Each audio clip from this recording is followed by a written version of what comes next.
Example सुरू करतो आपण. रिलेशनची एक्झाम्पल बघायची तर आपल्याला इफ एक ऑर्डर पेअर आहे.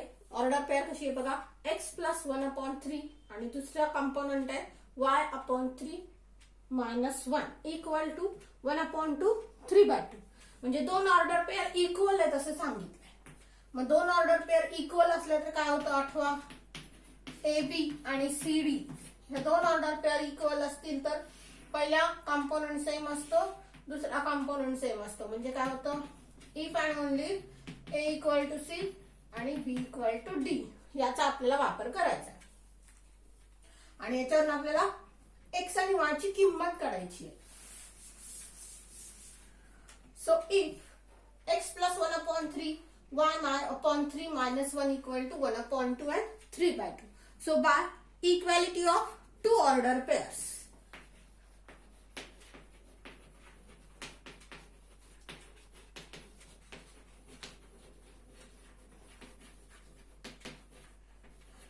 by equality of two order pairs काय होईल, x plus 1/3 equal to झाला half and y minus 3 minus y/3 minus 1 equal to झाला 3/2. So x equal to किती होईल, 1/2 minus 1/3. LCM किती आला 6.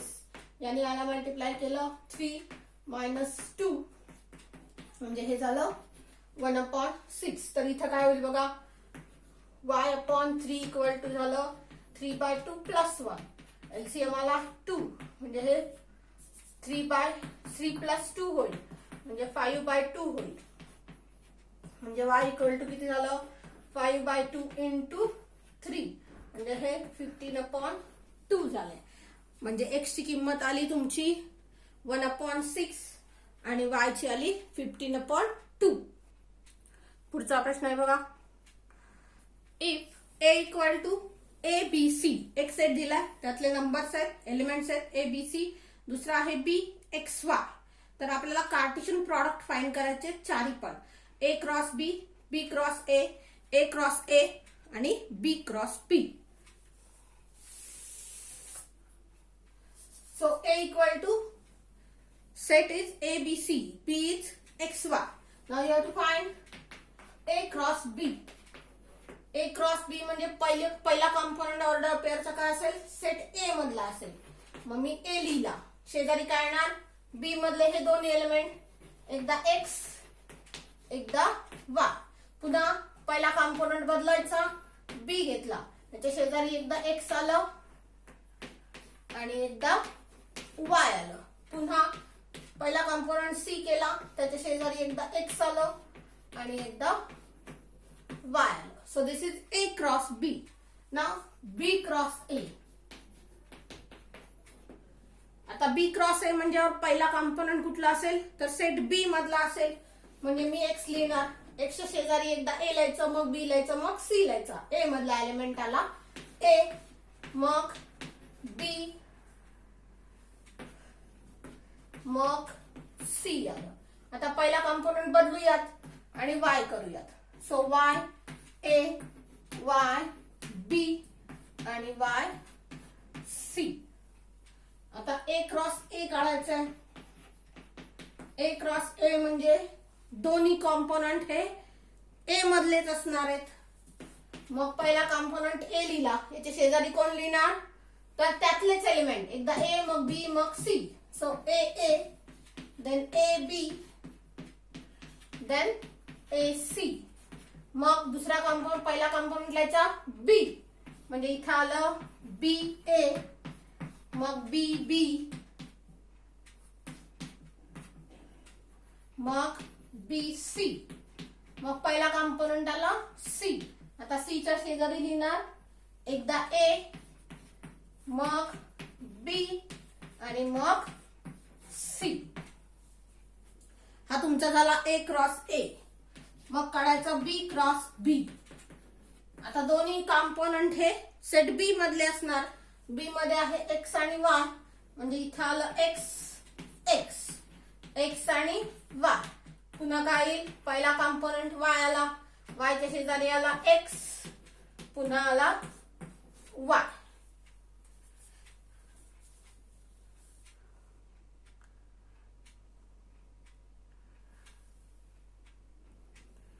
पुढचं एक्झाम्पल आहे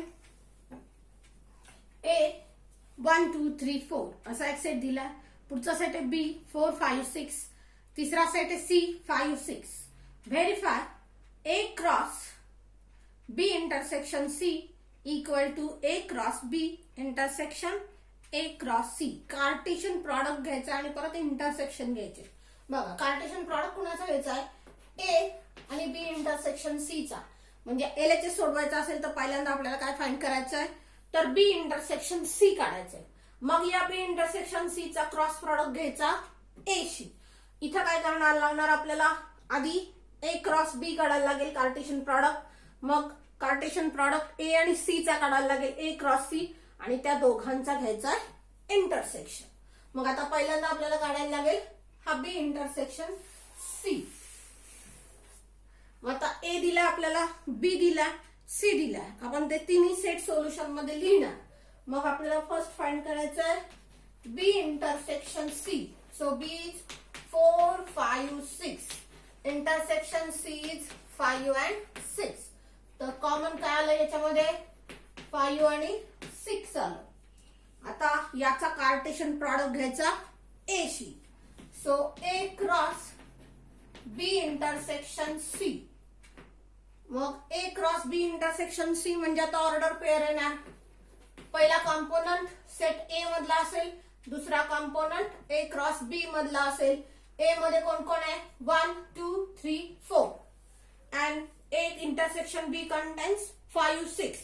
So first component is 1, then 5 and 6.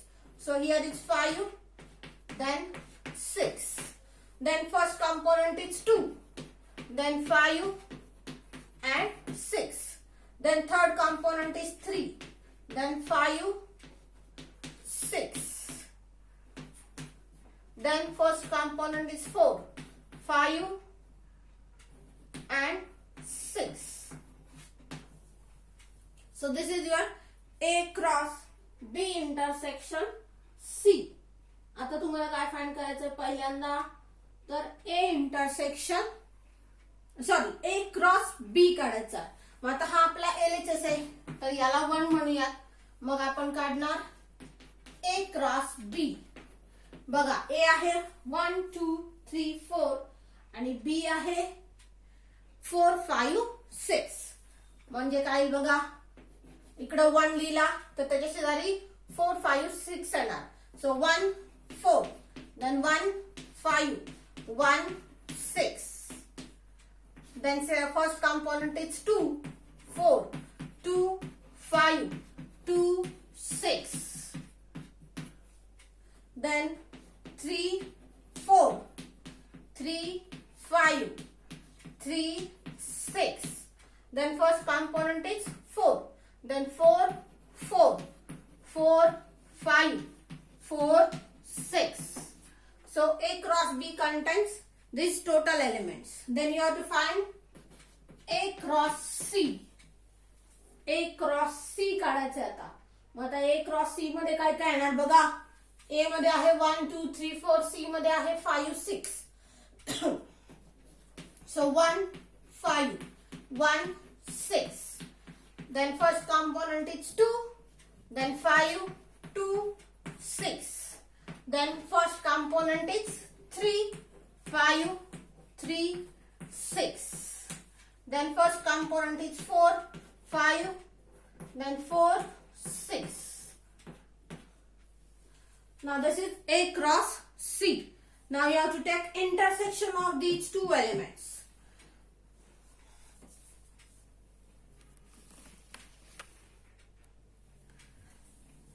So A cross B intersection A cross C. आता या दोघांमधले कॉमन एलिमेंट काढायचे बघा. डायरेक्ट लिहूया. 1 4 इथे नाहीये. मग 1 5 इथे आहे. So common first number is 1 5. Then 1 6. Then 2 4 नाहीये. 2 5. Then 2 6. Then common is 3 4. नाहीये. मग 3 5 देन 3 6 4 चा नंबरच नाही त्यामुळे 4 4 नाही येणार. पुन्हा 4 5 4 6 आलं. संपले का बघा. एवढंच कॉमन एलिमेंट येणार.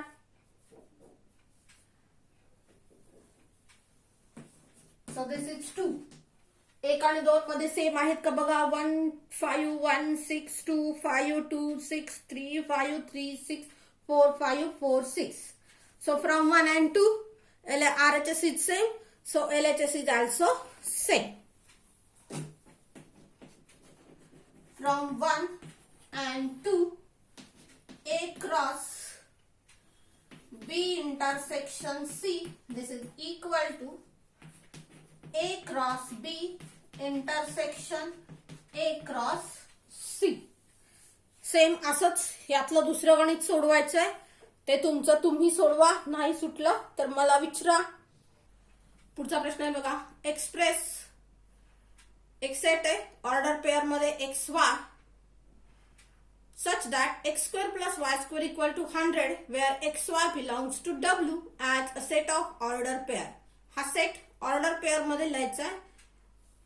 लिहिताना कसा आला पाहिजे तो XY असेच सिलेक्ट करायचे की त्यांच्या वर्गांची ऍडिशन 100 झाली पाहिजे आणि XY कोण आहेत W आहे. So XY is W such that x square plus y square equal to 100. You have to select all those XY whose square addition of square is 100. Now XY is W. W means whole number. Whole number means 0, 1, 2, 3, 4 like these numbers. So this is set of whole numbers. यातले असे number select करायचे की त्यांच्या स्क्वेअरची addition केली तर ती 100 आली पाहिजे. मग आता बघा 100 कधी येईल. आपल्याला ते थोडस ट्रायल अँड एररनी करावं लागेल. सो x 0 घेतला तर y किती येईल बघा की जेणेकरून x square plus y square 100 होईल. y किती असेल 10 असेल. या दोघांच्या स्क्वेअरची ऍडिशन 100 झाली. x 1 घेतला तर चालेल का बघा. y किती घ्यावा लागेल तुम्हाला कळतंय ना काय करायचंय आपल्याला. x square plus y square 100 झाला पाहिजे. सो ए 1 घेतला तर 1 चा स्क्वेअर झाला 1. याच्या शेजारी आपल्याला 99 पाहिजे. 99 कोणाचा स्क्वेअर आहे का नाहीये म्हणजे हे घेता येणार नाही. देन 2 चा स्क्वेअर झाला 4. 4 म्हणजे इथं 96 पाहिजे. आहे का 96 कोणाचा स्क्वेअर नाहीये. देन 3 म्हणजे इथं 9 झालं. 9 म्हणजे इथं 91 झालं. आहे का कोणाचा 91 स्क्वेअर नाहीये म्हणजे 3 पण कॅन्सल. देन 4 म्हणजे इथं 16 आलं. म्हणजे इथं किती घ्यावं लागेल तर 84 घ्यावं लागेल. 84 कोणाचं स्क्वेअर आहे का नाहीये म्हणजे हे पण कॅन्सल झालं. Then 5 if x is 5 then its square is 25 means second square is 75. So 75 is not square number. Then they said 6. 6 means here is 36. म्हणजे इथं किती आले तर 64 आले. 64 8 चा स्क्वेअर आहे म्हणजे आपला y किती झाला त्यावेळेस तर 8 झाला. हे असं ट्रायल अँड एररनीच करावं लागेल. पुन्हा x7 केला. x7 केला तर हे 49 झाले. 49 म्हणजे इथं 51 आलं पाहिजे. 51 कोणाचं स्क्वेअर नाहीये म्हणजे 7 नाही. इथं 8 आलं. इथं 8 आलं तर इथं 6 होईल ना. हा आता हेच रिव्हर्स ऑर्डर चालली आहे त्यामुळे पुढची ऑर्डर पेअर काय असेल तर x 10 असेल त्यावेळेस y किती झाला तर 0 झाला जेणेकरून ते स्क्वेअर किती झाले तर 100 झाले. म्हणजे आपल्याला कुठले कुठले नंबर मिळाले बघा तर 0 10 then 6 8 8 6 then 10 0. So this is your set of ordered pairs. बघा पुढचं एक्झाम्पल आहे. Write the relation in roster form.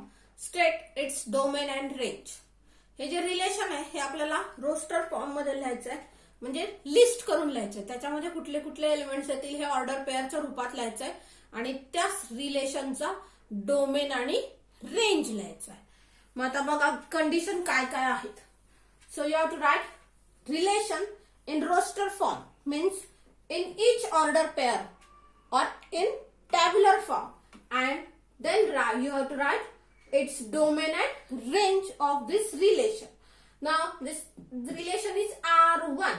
मग हे R1 जर असेल तर ऑर्डर पेअर कशी आहे बघा, A आणि A स्क्वेअर. पहिला नंबर A आहे, दुसरा नंबर A स्क्वेअर आहे. This is your order pair and condition is A is prime number less than 15. 15 पेक्षा लहान असलेले प्राईम नंबर घ्यायचे. मग आता प्राईम नंबर कुठले कुठले असतात बघा. प्राईम नंबरची सुरुवात कुठून होते,